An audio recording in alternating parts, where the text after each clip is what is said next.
Hi friends, எல்லோரும் எப்படி இருக்கீங்க? இன்றைக்கி சண்டே சமையல் என்னென்னு பார்க்கலாம். பிரியாணியும் முட்டை ஆம்லேட்டும் குக்கரில் எண்ணெய் ஊற்றிட்டு பட்டை கிராம்பு பிரியாணி இலை கல்பாசி வெங்காயம் போட்டு அதை நல்லா வதக்கிக்கணும். கொஞ்சம் நேரம் அப்படியே வதக்கிக்கிட்டே இருக்கணும். அதுக்கப்புறம் அதில் உப்பு போட்டுக்கணும்.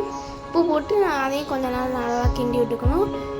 இப்படி கிண்டி விட்டு அது வதங்கின உடனே பிரியாணி மசாலாவோட இஞ்சி பூண்டு கொத்தமல்லி புதினா சேர்த்து அரைச்சி அதையும் அந்த வதக்கின வெங்காயத்தோடு சேர்த்து நல்லா வதக்கி விட்டுக்கணும்.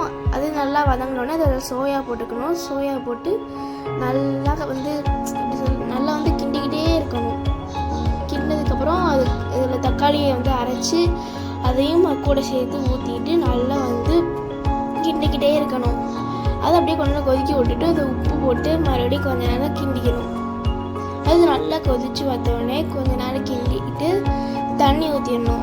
அதில் தண்ணி ஊற்றிட்டு கொஞ்சம் உப்பு போட்டுட்டு உப்பு அரிசி எல்லாத்தையும் சேர்த்துட்டு லைட்டாக கிண்டி விட்டுக்கணும். கடைசியாக லைட்டாக கிண்டி விட்டு அப்படியே மூடி வச்சிடணும். கடைசியில் மூடி வைக்க முன்னாடி கொத்தமல்லி போட்டுட்டு அப்படியே மூடி வச்சிடணும்.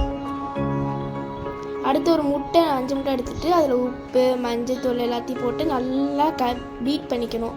அதுக்கப்புறம் புதினா போட்டு தக்காளி கொஞ்சம் அரைச்சது அதை போட்டு நல்லா பீட் பண்ணிக்கணும். நல்லா பீட் பண்ணிவிட்டு அதில் அப்புறம் தோசை கல்லில் ஊற்றி அதை நல்லா வேக வச்சு எடுத்துக்கணும். அதுக்கப்புறமா ஒரு சட்டியில் எண்ணெய் ஊற்றி வெங்காயம் போட்டுக்கணும். வெங்காயம் போட்டு அதை நல்லா ப்ரௌன் ஆகிற வரைக்கும் கிண்டி விட்டுட்டே இருக்கணும். ப்ரௌன் ஆனோடனே கருவேப்பிலை போட்டுக்கணும். கருவேப்பிலை போட்டு அதே வதக்கி உப்பு போட்டுக்கணும். உப்பு போட்டுட்டு மிளகு பொடி போட்டு அதையும் நல்லா கிண்டி விட்டுக்கணும். அதுக்கப்புறமா நம்ம வறுத்த முட்டையை எடுத்து பீஸாக நறுக்கி அதில் போட்டு அதையும் நல்லா கிண்டி எடுத்துக்கிட்டோம்னா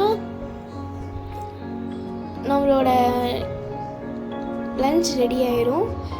பிரியாணியும் முட்டையும். நாளைக்கான ரெசிபி நாளைக்கு என்னென்னு பார்க்கலாம். பாய்.